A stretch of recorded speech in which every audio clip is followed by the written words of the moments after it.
Hey everyone, it's Dr. Wright, and today for Random in Psychology, we are talking about your memory. So, one of the things that we will be talking about in any general psychology class is going to be memory, how it works, and how we retrieve memories. You have to excuse Walter in the back. He is sad because he did not get to go for walks first. So we know that memory retrieval is the process of accessing stored information in our minds. And so memory includes encoding information as it comes in, storage, and then retrieval. They're all interrelated. And if you don't encode properly, then you'll have problems retrieving that information. And we've probably all seen that happen to us when maybe we were in class and maybe we weren't exactly paying attention, so we couldn't encode the information as we wanted to, and then the test came up and we kind of went, we studied this. So there is a difference between um, different types of memory retrieval. One is called recall, the other is called recognition.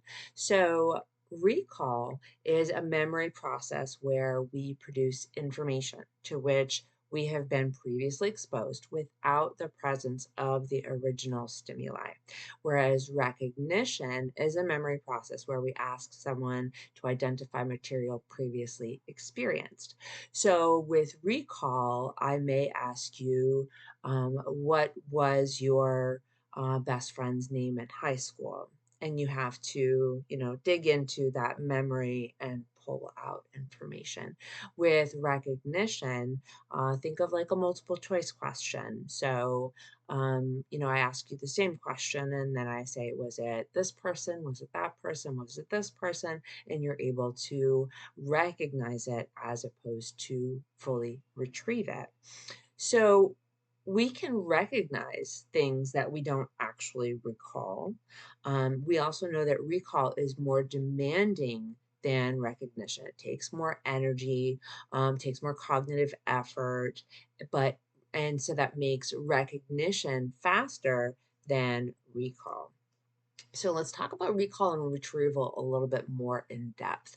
We could talk about what influences our ability to remember things. So factors influencing performance of retrieval include the nature of the information being remembered, the time that has elapsed since the initial encoding, and the presence of interfering information.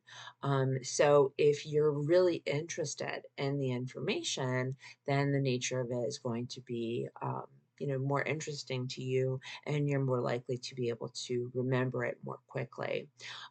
So there's three types of recall we want to talk about. The first one is free recall. This is where you're asked to remember items in any order. So, what were the things that are on our grocery list? And it doesn't matter what order they're in, right?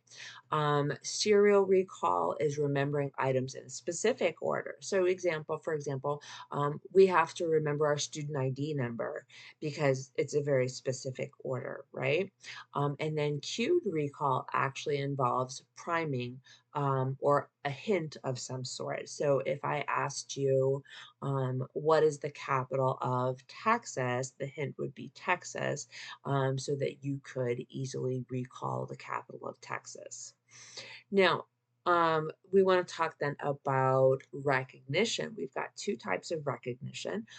Item recognition is where we recognize that we've encountered something before, whereas source recognition is remembering the context in which we encountered the item. So, one of the things that people often, laugh about is what we think of as either, some people call it the butcher on the bus phenomenon. This is where we see someone in a place that they're not supposed to be, and we don't recognize them for a little bit because we're like, but you don't belong here.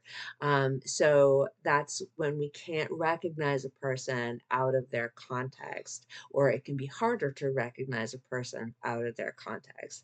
I'll give you an example. I have a good friend and his wife, who is also a friend who live in Connecticut. I live in Texas. I was not expecting Michelle, his wife, to visit in Texas, and um, someone rang my doorbell, and I opened it, and it took me a minute to recognize, like, oh, Michelle, what are you doing here? Like, you don't belong here. You belong in Connecticut, or you belong on my phone, right?